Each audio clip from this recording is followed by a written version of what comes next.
Hello guys, welcome to my YouTube channel. तो आज हम लोग टेक्निकल एनालिसिस करेंगे बिरला सॉफ्ट का। तो मेरे को लग रहा है बिरला सॉफ्ट अपने बॉटमिंग आउट कर रहा है। तो हो सकता है कि और एक हफ्ता लगे इसको बेस बनाने में, पर फिर यहाँ से मेरे को लग रहा है कि एक अच्छा खासा अपसाइड दे सकता है। और अपसाइड मैं एक्सपेक्ट कर रहा हूँ कि एटलीस्ट 50% हो, 50% अपसाइड हो। वो तो हम लोग चार्ट पे देख लेंगे कि क्या है क्या नहीं है। तो उसके पहले एक बिरला सॉफ्ट के बारे में हम लोग पहले देख लेते कि कंपनी के बेसिक फाइनेंशियल्स कैसे है, क्योंकि हम लोग ये नहीं चाहते कि कोई लॉस मेकिंग कंपनी पे हम लोग अपना पैसा डाल के अटक अटक जाए। तो हम लोग यहाँ पे टिकर टेप पे आए हैं। तो टिकर टेप पे जैसे हम लोग इनकम देख रहा हूँ मैं इसकी। तो नेट इनकम भी है, थोड़ा मार्जिनल इंक्रीज है, पर नंदरलेस इंक्रीज तो इंक्रीज ही है।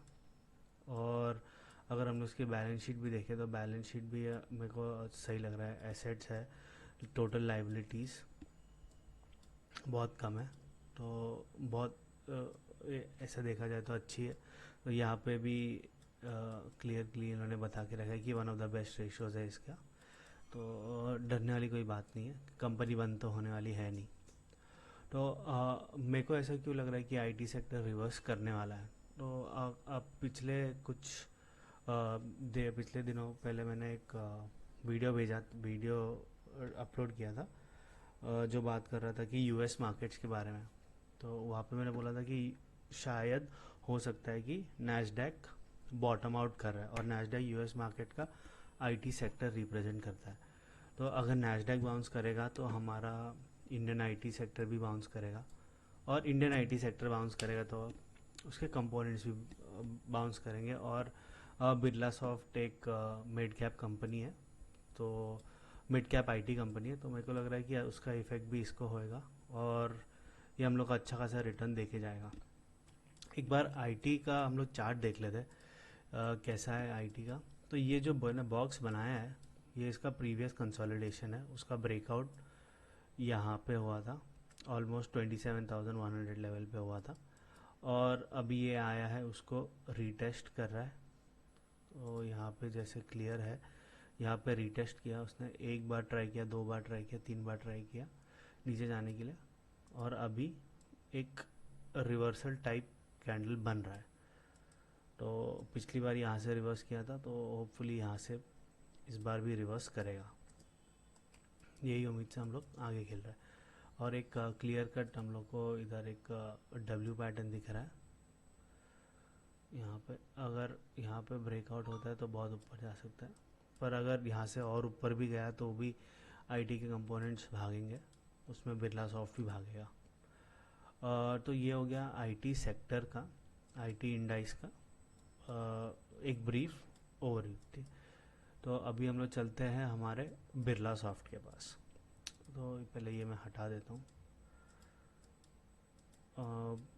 बिरला सॉफ्ट का मैं आपको पहले ये बता देता हूँ कि ये लाइंस क्या है। तो बेसिकली बिरला सॉफ्ट ने ना यहाँ पे ऑलमोस्ट 300 के लेवल से ब्रेकआउट दिया था, कोविड का लो लगा के। यहाँ पे कोविड का लो लगाया है इसने, और इसे स्टडी एक ब्रेकआउट दिया था। तो ये ब्रेकआउट 300 लेवल पे दिया था, 315 के लेवल पे दिया था, वहाँ पे स्टॉक आया है और गिरना कम हो गया है। ये यहाँ पे हम लोग देख सकते हैं कि मंथली पे वॉल्यूम कम है, मतलब गिर रहा है, पर वॉल्यूम एक स्टेडी डिक्लाइन में है। जैसे जुलाई का देखो, अगस्त, मतलब धीरे धीरे धीरे कम हो रहा है।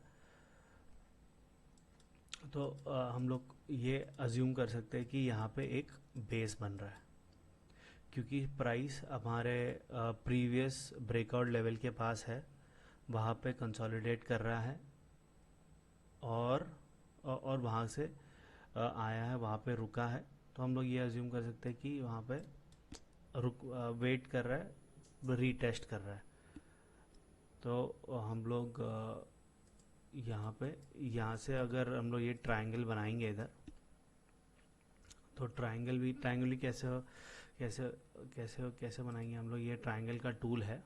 हम लोग यहाँ पे हाइस कनेक्ट कर दिया हम लोग ने, इसका ये यहाँ पे हाइस कनेक्ट कर दिया, और यहाँ पे हम लोग ने उसका लो लोअर तो यहाँ पे हम लोग देख सकते हैं कि यहाँ पे रेजिस्टेंस लिया, यहाँ पे रेजिस्टेंस लिया, यहाँ पे भी रेजिस्टेंस गया तो नहीं पर रेजिस्टेंस लिया उसने। तो बेसिकली प्राइस अपना रीटेस्ट करने आया है, अपने ब्रेकआउट जोन को रीटेस्ट करने आया है, और एक बहुत ही अच्छे स्वीट स्पॉट पे वैल्यू जोन है। ये परफेक्ट वैल्यू जोन है। अगर यहाँ पे स्टॉक टिक गया, करंट भी हफ्ते भी अगर हम लोग देखेंगे तो यहाँ पे एक हैमर टाइप बना रहा है वीकली पे। वीक तो ख़त्म हुआ नहीं है, वीकली क्लोजिंग आएगा, हम लोग को पता चलेगा। पर अपने प्रीवियस रेजिस्टेंस पे ये सपोर्ट लेने की कोशिश कर रहा है, और फिर यहाँ से अगर स्टॉक भागता है तो बहुत अच्छे तरह से भागेगा, मज़ा आ जाएगा।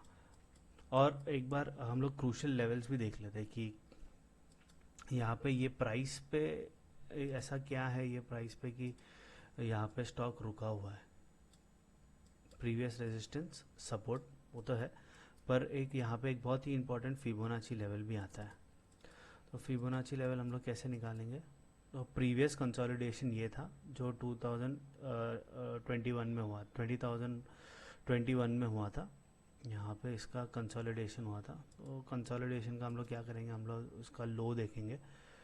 कंसोलिडेशन का लो ये हो गया, या हम लोग ये लोएस्ट पॉइंट भी लेंगे तो भी चलेगा।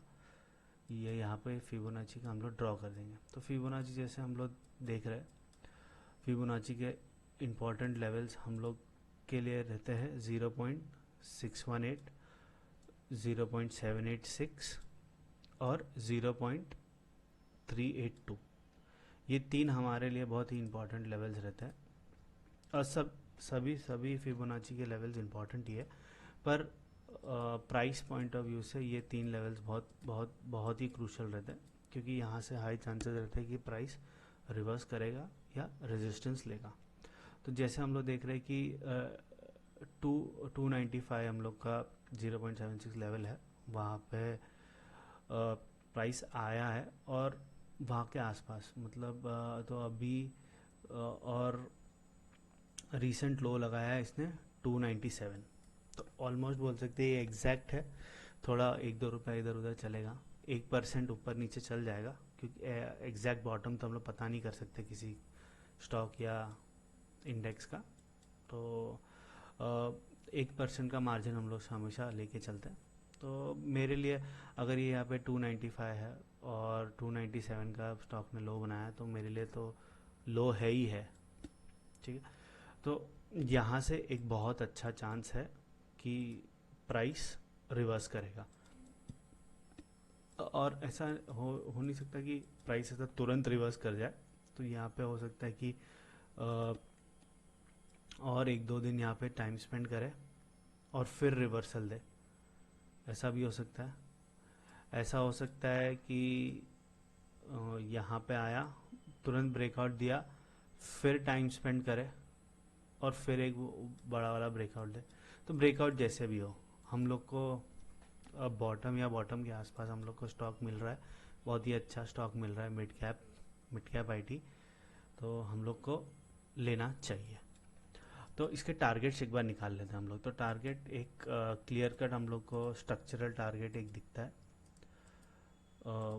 यहाँ पे अगर हम लोग देखेंगे तो ये यहाँ पे ये लो लगाया था इसने, ये यहाँ से लेके ये यहाँ पे इसके कंटिन्यूस लो थे। यहाँ पे ये यहाँ से जब ब्रेकडाउन रिजेक्शन आया इसका, तो यहाँ से और एक तेज़ी वाला डाउन ट्रेंड चालू हो गया। यहाँ पे रेजिस्टेंस लिया, यहाँ पे रेजिस्टेंस लिया, यहाँ पे रेजिस्टेंस लिया, और फिर एक डाउन ट्रेंड में डीप करेक्शन में चला गया, ठीक है। तो ये एक हमारा रेजिस्टेंस जोन हो गया, और स्विंग का टारगेट भी यही रहना चाहिए, ये रेजिस्टेंस जोन ही रहना चाहिए हम लोग का। और अगर हम लोग को और कंफर्मेशन चाहिए कि कैसे हो रहा है, इसका टारगेट सही है या गलत है, तो हम लोग फिबोनाची का भी एक बार चेक कर लेते कि फिबोनाची लेवल हम लोग को क्या बता रहा है। और फिबोनाची लेवल बहुत हाईली रिलायबल टूल है, तो इसके लिए मैं फिबोनाची ज़्यादा यूज़ करता हूँ। ये यहाँ से मैंने टॉप से लेके लो को कनेक्ट कर दिया, और हमारे इम्पोर्टेंट रेशोज़ जो है जो है 0.382 का एग्जैक्ट नहीं बोल सकते, मतलब ठीक है, उसके यहाँ पे 407 है और हम लोग का 410 है, तो ठीक है 1% ऊपर नीचे हम लोग लेके चल सकते हैं कि हाँ भाई ये हमारा रेजिस्टेंस जोन हो सकता है, और यही हमारा टारगेट रहेगा स्विंग ट्रेड के लिए। तो हम लोग एक बार चेक कर लेते कि कितना हम लोग को परसेंटेज मिलने वाला है। तो यहाँ पे 97 रीसेंट लो, और यहाँ पे 205। तो जैसे आप देख सकते हैं कि ऑलमोस्ट 35% अपसाइड है, 35% अपसाइड है बिरला सॉफ्ट जैसे स्टॉक में। मतलब अगर हम लोग यहाँ पे अगर 10,000 भी डालते हैं तो हम लोग को 30% 3,500 मिलने के चांसेस है। तो जिसकी जैसी कैपेसिटी है उस हिसाब से डाल के छोड़ देने का। और इवेंचुअल टारगेट तो इसका हम लोग का 0.618 लेवल रहना चाहिए। वो शायद आने में हम लोग को 1 या 2 या 3 महीने लग जाए, पर ये तुरंत आ जाएगा, ये फटाफट आ जाएगा। ये हम लोग का स्विंग का टारगेट जल्दी आ जाएगा। ये शायद हो सकता है 6 महीने लग जाए, या क्योंकि अभी क्वार्टरली अर्निंग्स पे भी डिपेंड करेगा कि ये लेवल आएगा नहीं आएगा। स्विंग टारगेट फटाफट आ जाएगा। तो ये हमारा फर्स्ट टारगेट है, यहाँ पे मैं लिख देता हूँ। फर्स्ट टारगेट हम लोग फिबोनाची लेवल से ही जाएंगे। First target 635 to 365। Second target है 305, और हम लोग का थर्ड टारगेट रहना चाहिए 475 का। 475 का हम लोग का थर्ड टारगेट रहना चाहिए।